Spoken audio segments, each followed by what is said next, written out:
Polres Sukabumi bersama Forkopimcam Cicantayan Kabupaten Sukabumi bongkar dan bangun rumah tidak layak huni milik lansia renta di Kampung Karadenan, Desa Cimahi, Kecamatan Cicantayan, Kabupaten Sukabumi, Jumat 19 Mei 2023.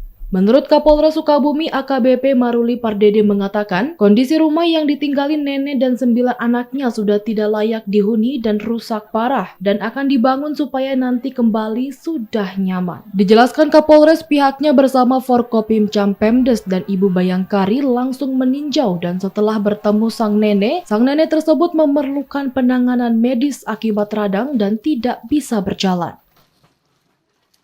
Ini gimana Bang, tanggapannya Bang? Baik, pada hari ini saya bersama Forkopimcam hadir langsung Pak Camat Cicantayan, Kapolsek Cibadak, kemudian dari Karang Taruna, Kepala Desa Cimahi ya, kemudian dari beberapa relawan lainnya dari desa Karang Taruna, semuanya sama-sama kita mencoba membongkar rumah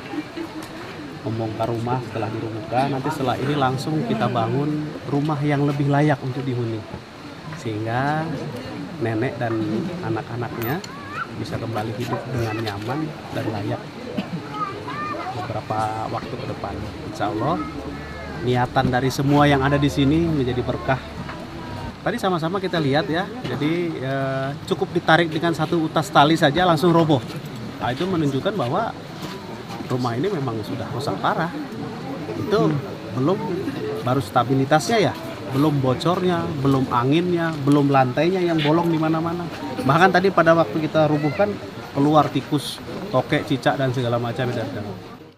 Sementara itu dalam proses pembangunan, para penghuni diungsikan di tempat layak untuk sementara dan setelah berkomunikasi dengan tim dan Pemcam diperkirakan akan selesai dalam 2 pekan ke depan.